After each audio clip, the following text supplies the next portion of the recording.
Good morning students. तो आज हम बीएससी बीएड सेकेंड ईयर का जो अपना टॉपिक पढ़ रहे थे उत्सर्जन तंत्र, उसी के बारे में आगे पढ़ेंगे। तो पिछली क्लास में हमने पढ़ा था कि जो भी हमारे शरीर में अमीनो अम्ल पाए जाते हैं या फिर जो भी भोजन के द्वारा हम ग्रहण करते हैं, उन अमीनो अम्लों से अमोनिया का निर्माण कैसे होता है, ये हमने पिछली क्लास में पढ़ लिया था। आज हम पढ़ेंगे कि अब वो जो अमीनो अम्लों से अमोनिया बन गई है, उस अमोनिया से अब यूरिया का निर्माण कैसे होगा। क्योंकि जब हमने उत्सर्जी पदार्थों के बारे में पढ़ा था तो हमने पढ़ा था कि अमोनिया, यूरिया और यूरिक अम्ल तीनों क्या है, उत्सर्जी पदार्थ होते हैं। तो हमने अमोनिया के बारे में पढ़ लिया था। अब हम पढ़ेंगे कि उस अमोनिया से यूरिया का निर्माण कैसे होता है। तो देखो, यूरिया का निर्माण होता कहाँ से है या फिर हमारे शरीर के कौन से अंग में होता है, तो वो होता है यकृत में। ठीक है, यकृत में अमोनिया से यूरिया का निर्माण होता है। अगला कि ये जो अभिक्रिया है या फिर ये जो प्रक्रिया है अमोनिया से यूरिया का बनना, इस प्रक्रिया के बारे में जिन वैज्ञानिकों ने बताया उनका नाम था कैप्स और हेंसलेट। किसने बताया था? कैप्स और हेंसलेट ने। और जब अमोनिया से यूरिया का निर्माण होता है तो उस अवस्था में कार्बन डाइऑक्साइड, अमोनिया और जो फॉस्फेट अणु होते हैं उनका एक चक्रीय रूप में परिक्रम चलता रहता है अमोनिया से यूरिया बनाने का। उस चक्कर को हम कहते हैं आर्निथिन आर्जिनिन चक्कर। क्या कहते हैं उसको? आर्निथिन आर्जिनिन चक्कर। अमोनिया से यूरिया के निर्माण के दौरान जो प्रक्रिया चलती है वो क्या होती है, एक चक्रीय रूप के अंदर चलती रहती है।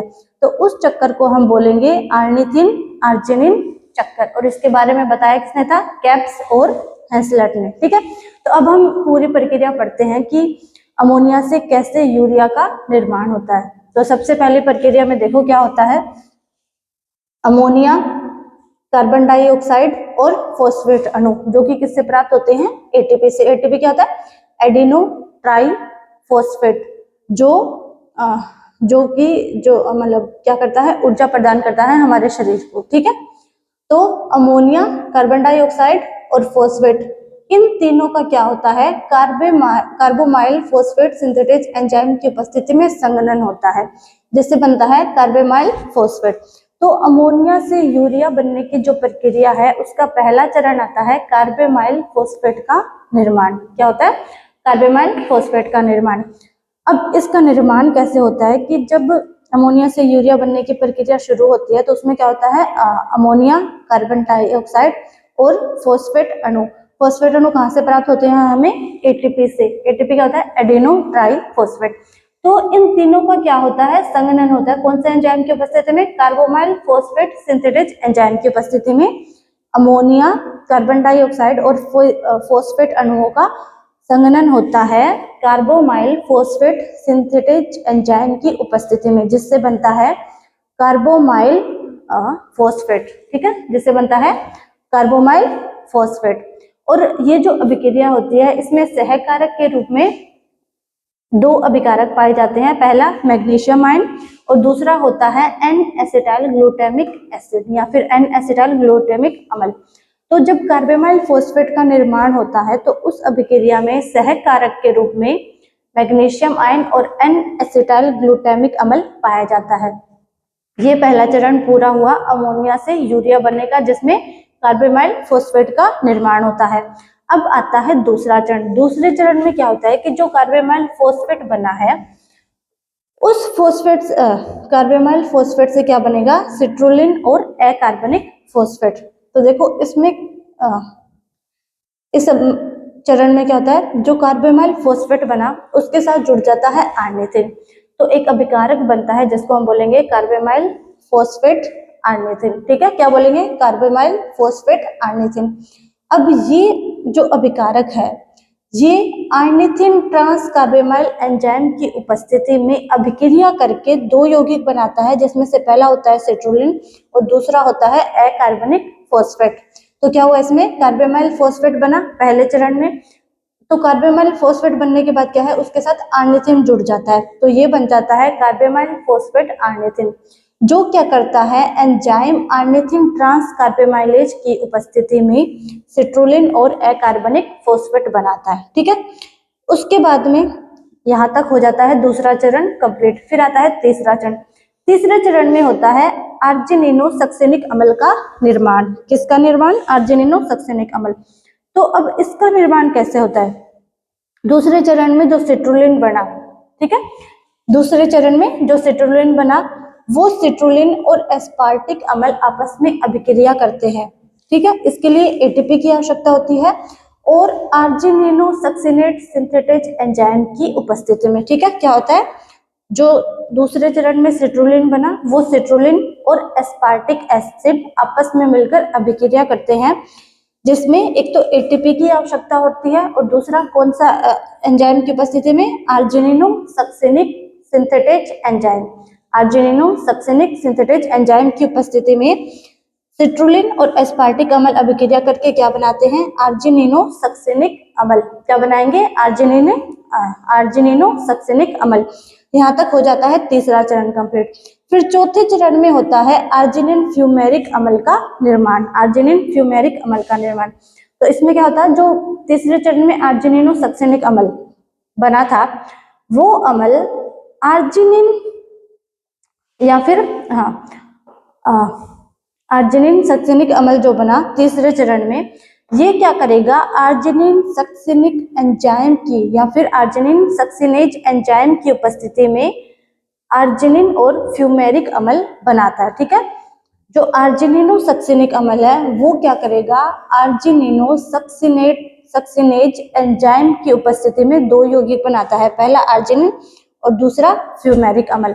अब जो लास्ट वाला चरण आता है इसमें क्या होता है कि आर्जिनिन, केवल आर्जिनिन के ऊपर अभिक्रिया होती है। आर्जिनिन का होता है जल अपघटन आर्जिनेज एंजाइम की उपस्थिति में, जिससे बनता है आर्निथिन और यूरिया। क्या बनता है? आर्निथिन और यूरिया। तो देखो, जो आर्जिनिन बना चौथे चरण में उसका हो जाएगा जल अपघटन आर्जिनेज एंजाइम की उपस्थिति में, जिससे बनेगा आर्निथिन और यूरिया। ठीक है, क्योंकि इस चक्कर में क्या होता है कि आर्निथिन, आर्जिनिन और यूरिया का निर्माण होता है, इसीलिए इस प्रक्रिया को या फिर इस चक्कर को हम क्या कहते हैं? आर्जिनिन आर्जिनिन चक्कर भी कहते हैं। तो देखो, इस पूरी प्रक्रिया में क्या हो गया? अमोनिया से यूरिया का निर्माण हो गया।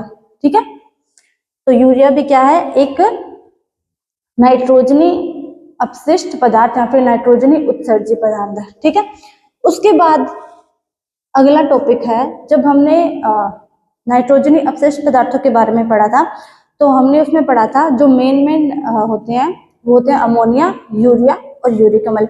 अब उन्हीं के आधार पर कि जिन जिन जीवों में ये उत्सर्जी पदार्थ पाए जाते हैं उनके आधार पर जीवों को भी क्या है? 3 प्रकार में विभाजित किया गया है। तो वो 3 प्रकारों के हम बारे में पढ़ेंगे। सबसे पहला प्रकार है अमोनोटेलिक प्राणी।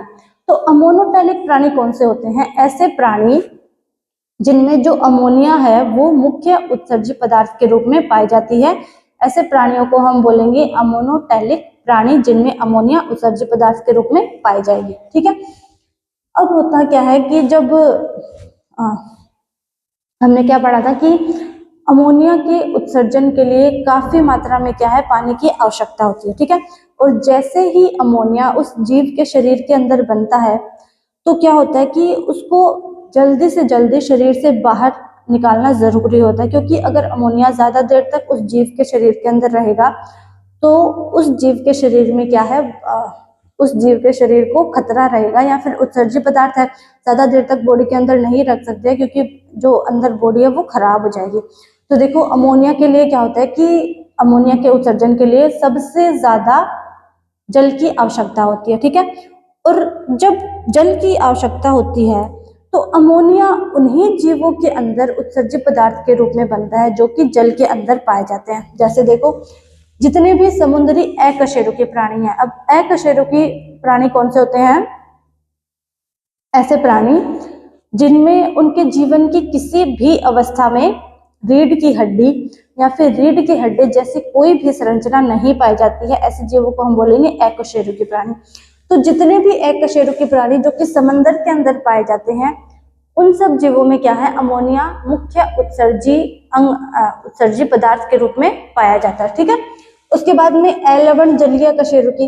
तो एलवण जल कौन सा होता है? ऐसा जल जिनमें किसी भी प्रकार का कोई लवण नहीं होता, या फिर जो शुद्ध जल होता है, या फिर जैसे कि नदियों का जल या फिर झीलों का जल, इनको हम बोलते हैं एलवण जल। और इन एलवणीय जलियों में जो कशेरुकी पाए जाते हैं, कशेरुकी मतलब कि वो जीव जिनके जीवन की किसी ना किसी अवस्था में उनके शरीर के अंदर रीढ़ की हड्डी या फिर रीढ़ की हड्डी जैसी एक संरचना पाई जाती है, उसको हम बोलेंगे कशेरुकी जीव। तो जो अमोनिया है वो किन किन जीवों में उत्सर्जित पदार्थ के रूप में पाया जाता है? एक हो गए समुद्री अकशेरुकी, दूसरे हो गए एलवण जलीय कशेरुकी जीव। अगला जो एलवण जलीय मछलियां होती है, उनमें भी क्या है, जो अमोनिया है वो मुख्य उत्सर्जी पदार्थ के रूप में पाया जाता है। ठीक है। और जो समुद्री अकशेरुकी है, उनमें कौन कौन से? जो प्रोटोजोन्स होते हैं, पोलिकेट, क्रस्टेशियन, मोलस्क और इकाइनोडर्म्स। मतलब फर्स्ट ईयर में आपने पढ़ा था ना नॉन पोडेटा के जितने भी फाइलम होते हैं उनके बारे में, तो उन्हीं में से एक फाइलम होता है मोलस्क का और एक होता है इकाइनोडर्मेटा। ठीक है। तो जो इकाइनोडर्मेटा संघ के जीव होते हैं वो क्या होते हैं? एक तो अमोनिया को उत्सर्जित पदार्थ के रूप में अपने शरीर से बाहर निकालते हैं, और दूसरा अमोनिया के साथ साथ वो क्या करते हैं, जो अमीनो अम्ल होते हैं उनको भी क्या करते हैं, उत्सर्जित पदार्थ के रूप में शरीर से बाहर निकालते हैं, या फिर अमीनो अम्ल भी क्या है, उनके शरीर में बनने वाला एक उत्सर्जित पदार्थ है। और मोलस्का में कौन से जीव पाए जाते हैं? जैसे कि सिप्पी हो गई और दूसरा हो गया ऑक्टोपस। इनमें भी क्या है कि उत्सर्जित पदार्थ के रूप में अमोनिया पाया जाता है। तो अमोनिया के उत्सर्जन के लिए क्या है, बहुत ज्यादा जल की आवश्यकता होती है। ठीक है, जल की मात्रा में, क्योंकि क्या होता है, जो अमोनिया होती है वो जल के अंदर घुलनशील होती है। ठीक है। और जब मतलब जल में रहने वाले जीव अमोनिया का उत्सर्जन करते हैं तो वो क्या करती है, जल में घुलकर विसरण द्वारा क्या है, कम जहरीला पदार्थ या फिर कम खतरनाक पदार्थ बना लेती है। इसीलिए क्या है, अमोनिया का उत्सर्जन के लिए बहुत ज्यादा मात्रा में जल की आवश्यकता होती है। और जो जल में रहने वाले जीव होते हैं उनमें क्या है, अमोनिया उनके शरीर की सतह द्वारा बाहर निष्कासित की जाती है या फिर उत्सर्जित की जाती है। ठीक है। तो अमोनोटेलिक प्राणी ऐसे प्राणी जिनमें जो अमोनिया है वो मुख्य उत्सर्जित पदार्थ के रूप में पाई जाती है। इनके शरीर की सतह द्वारा अमोनिया का उत्सर्जन किया जाता है। और जो अमोनिया होती है वो क्या होती है, जल के अंदर घुलनशील होती है, जिसके कारण क्या होता है कि जब जलीय जीव अमोनिया का उत्सर्जन करते हैं तो वो जल में घुलकर विसरण द्वारा क्या है, कम हानिकारक पदार्थ बनाती है। ठीक है। ये तो हो गए अमोनोटेलिक प्राणी। अमोनोटेलिक प्राणी के बाद में हम पढ़ते हैं यूरियोटेलिक प्राणी। तो ये प्राणी कौन से होंगे? ऐसे प्राणी जिनमें यूरिया मुख्य उत्सर्जित पदार्थ के रूप में पाई जाती है। तो यूरिया क्या होती है, अमोनिया से थोड़ा कम विषैला पदार्थ होता है। ठीक है। और इसके निष्कासन के लिए या फिर इसके उत्सर्जन के लिए क्या है, अमोनिया की तुलना में कम पानी की आवश्यकता होती है। और जो यूरिया है उसको क्या है, जीव अपने शरीर में कुछ टाइम के लिए और एक लिमिटेड मात्रा के अंदर स्टोर कर सकते हैं। ठीक है। अमोनिया का तो क्या था कि जैसे ही वो शरीर के अंदर बनी उसको हाथों हाथ क्या शरीर से बाहर निकालना आवश्यक होता है। उसको हम मतलब कुछ मिनट के लिए भी क्या है, जीव के शरीर के अंदर नहीं रख सकते हैं। लेकिन जो यूरिया है वो क्या है, अमोनिया से कम जहरीला पदार्थ है, और इसीलिए उसको क्या है, जीव के शरीर में कुछ टाइम के लिए कुछ मात्रा में संचित किया जा सकता है। अब देखो यूरियोटेलिक प्राणी कौन कौन से होते हैं। पहला इलेस्मोब्रैंक मछलियां, दूसरा उभयचर जो कि जल और स्थल दोनों पे पाए जाते हैं। अगला स्तनधारी जीव, मतलब जिनमें भी ऐसे जीव जिनमें स्तन ग्रंथियां पाई जाती है उनको हम स्तनधारी जीव बोलते हैं, और उनमें क्या है, मनुष्य भी आता है। तो जितने भी स्तनधारी जीव है उन सभी का जो मुख्य उत्सर्जित पदार्थ है वो क्या होगा, यूरिया। ठीक है। और जो स्तनधारी जीवों के भ्रूण होते हैं उनमें भी क्या है, मुख्य उत्सर्जित पदार्थ के रूप में यूरिया पाया जाता है। उसका निष्कासन भी क्या है कि जब भ्रूण उत्सर्जित पदार्थ उत्सर्जित करता है तो वो क्या होते हैं कि माता के ब्लड के अंदर मिल जाते हैं, और फिर वो ब्लड के माध्यम से क्या है, माता के शरीर से बाहर निकाल दिए जाते हैं। ठीक है। तो ये हो गए यूरियोटेलिक प्राणी, इलेस्मोब्रैंक मछलियां, उभयचर और स्तनधारी भ्रूण। इसका एग्जाम्पल समझते हैं, जैसे कि उभयचर में एक प्राणी होता है मेंढक। ठीक है।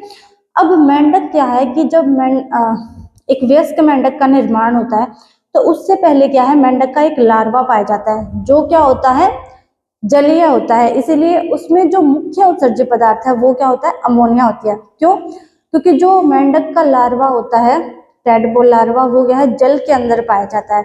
इसीलिए जब वो जल के अंदर पाया जाएगा तो उसका जो उत्सर्जित पदार्थ है वो क्या होगा, अमोनिया होगा। क्योंकि अमोनिया, जितने भी जीव जो जल के अंदर रहते हैं उनका उत्सर्जित पदार्थ अमोनिया होता है। और जैसे ही वो क्या है, वयस्क मेंढक के अंदर परिवर्तित होगा, वैसे ही उसका जो मुख्य उत्सर्जित पदार्थ है वो क्या हो जाएगा, यूरिया। तो जो मेंढक का टैडपोल लार्वा होगा उसमें मुख्य उत्सर्जित पदार्थ के रूप में पाया जाएगा अमोनिया, और जो वयस्क मेंढक है उसका मुख्य उत्सर्जित पदार्थ होगा यूरिया। ठीक है। और मतलब अमोनोटेलिक से यूरिकोटेलिक जब बनता है मेंढक, तो वो क्या है, उसका एक स्थलीय वातावरण में रहने का एक मुख्य लक्षण है। ठीक है, एक मुख्य लक्षण होता है। तो ऐसे जीव जिनमें यूरिया मुख्य उत्सर्जित पदार्थ के रूप में पाई जाती है उनको हम बोलेंगे यूरियोटेलिक प्राणी, जिसमें कौन कौन से आते हैं, इलेस्मोब्रैंक मछलियां, उभयचर और स्तनधारी भ्रूण। अब देखो, जो यूरिया होती है वो क्या होती है, अमोनिया से कम जहरीली होती है। ठीक है, और उसके निष्कासन के लिए भी क्या है, अमोनिया की तुलना में कम पानी की मात्रा की आवश्यकता होती है। और यूरिया को क्या है, हम कुछ टाइम के लिए अपने शरीर के अंदर एक निश्चित मात्रा के रूप में स्टोर कर सकते हैं। ठीक है, ये सब हो गया। तो देखो आज हमने क्या क्या पढ़ा। सबसे पहले हमने पढ़ा था अमोनिया से यूरिया का निर्माण, क्योंकि हमने पिछली क्लास में पढ़ा था अमीनो अम्लों से अमोनिया और यूरिया का निर्माण पढ़ रहे थे, जिसमें हमने अमीनो अम्लों से अमोनिया का निर्माण पढ़ लिया था। और आज हमने पढ़ा अमोनिया से यूरिया का निर्माण कैसे होता है।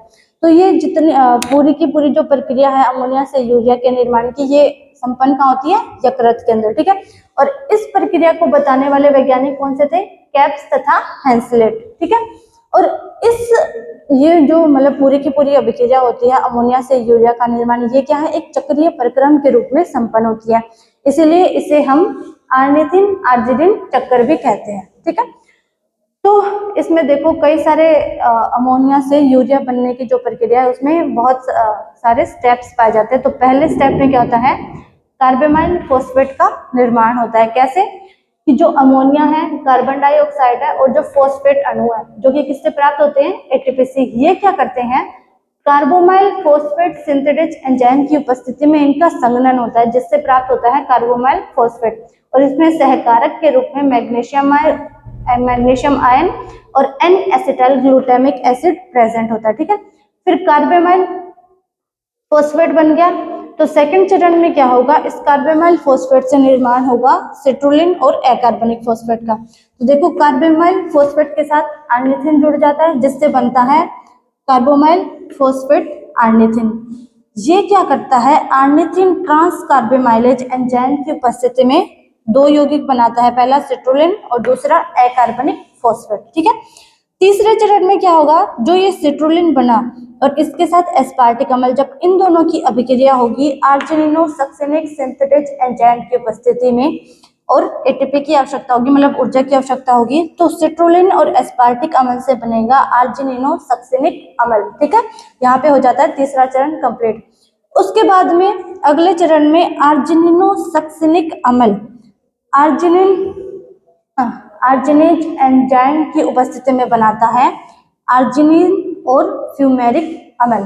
फिर अगले चरण में क्या होगा, आर्जिनिन का होता है जल अपघटन आर्जिनेज एंजाइम की उपस्थिति में, जिससे बनता है आर्निथिन और यूरिया। ठीक है, इस प्रकार इस पूरे प्रक्रम में क्या होता है, अमोनिया से यूरिया का निर्माण हो जाता है। उसके बाद में हमने पढ़ा कि जब हमने नाइट्रोजनी अपशिष्ट पदार्थ पढ़े थे, तो जिन जीवों के शरीर के अंदर अलग अलग नाइट्रोजनी अपशिष्ट पदार्थ पाए जाते हैं उनको उन पदार्थों के आधार पर तीन प्रकारों में बांटा गया, अमोनोटेलिक, यूरियोटेलिक और यूरिकोटेलिक। सबसे पहला है अमोनोटेलिक। अमोनोटेलिक प्राणियों में क्या होगा, ये ऐसे प्राणी होती है जिनमें मुख्य उत्सर्जित पदार्थ के रूप में अमोनिया पाई जाती है। अमोनिया क्या होती है, बहुत ज्यादा जहरीली होती है या फिर विषैला पदार्थ होता है। इसीलिए जैसे ही ये शरीर के अंदर बनती है तो जैसे ही शरीर के अंदर बनी वैसे ही क्या है, इसका निष्कासन जीवों के द्वारा कर दिया जाता है और इसका निष्कासन जीव के शरीर की सतह द्वारा किया जाता है। इसको हम कुछ सेकंड्स के लिए या फिर कुछ मिनट के लिए भी क्या है, अपने जीव जो है वो अपने शरीर के अंदर स्टोर करके नहीं रख सकते हैं। ये अमोनिया क्या होती है, जल के अंदर घुलनशील होती है, इसीलिए जब जो प्राणी है जल में रहने वाले वो अमोनिया का उत्सर्जन करते हैं तो वो जल के साथ घुल जाती है और विसरण द्वारा क्या है, कम जहरीला पदार्थ बनाती है। अब अमोनोटेलिक प्राणियों के उदाहरण कौन कौन से थे? पहले समुद्री एकशेरुकी। एकशेरुकी कौन से जीव हुए? जिनके जीवन की किसी भी अवस्था में उनके शरीर में रीढ़ की हड्डी नहीं पाई जाती है, ठीक है, ऐसे जीवों को बोलेंगे एकशेरुकी।